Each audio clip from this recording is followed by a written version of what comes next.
I could knock out with one punch. I could knock out with one punch. I could do the same. Let's go, Tex. Come on. I want to thank all of you guys for being here. There's so much energy in this room, and you guys are so amazing.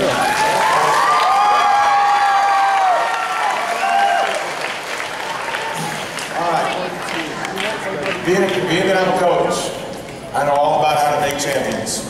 I know how to take someone who doesn't believe in themselves and help them to see themselves as God sees them.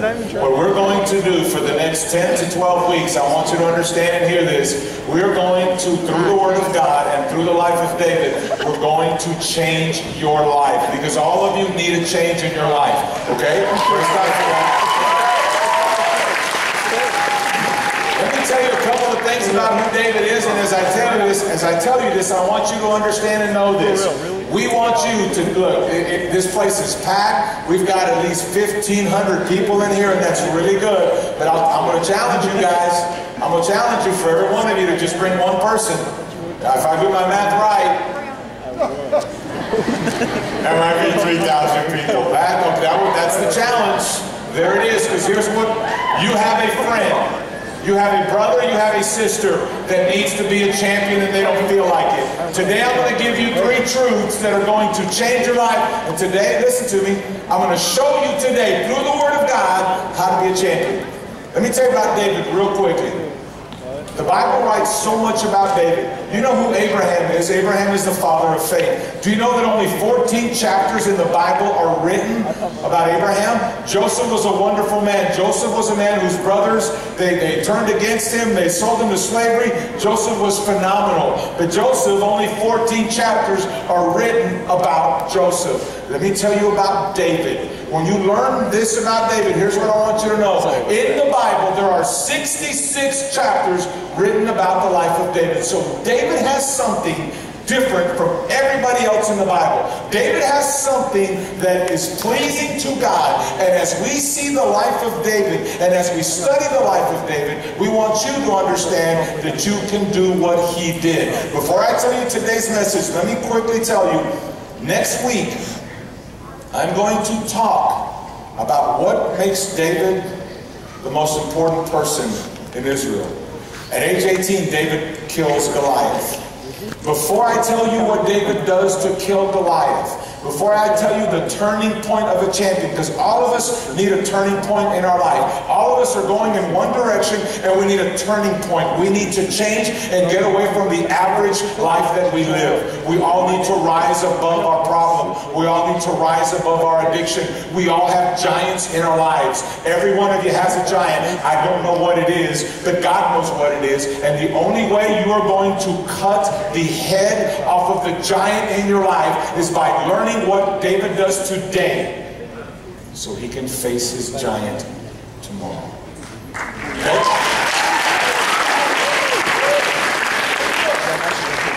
My topic today, before I the walk of a champion, my topic today is this: the heart of a champion. Today, I will talk to you about what separated David from everybody else. Now, I want you to know this, and I strongly encourage you to do this. I encourage you to get out your cell phone, and I encourage you to take notes and put them on your cell phone, and I want you to shoot them out to your best friend who's not here today and let them know what they missed. I got millions. You better let them know. They're going to miss a great message today. All right? We'd love for you to take that phone out and do that. All right, so here it is. The heart of a champion. Every player that I've ever coached has a uniform. Every player that I've ever had on my team that has made the team has a uniform. But not every player gets to play. Secondly, not every player gets to score. Not every player gets to be a game changer. Every player wants to be it. Now let's take that to our lives, because not all of us are athletes in here, but here's what I will tell you.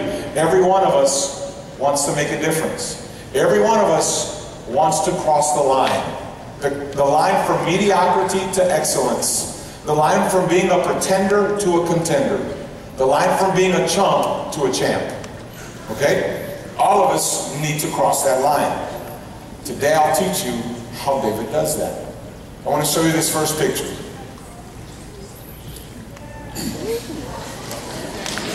Alright, I want you to listen. I want you to listen. That takes a special individual to have the ball and to cross the line.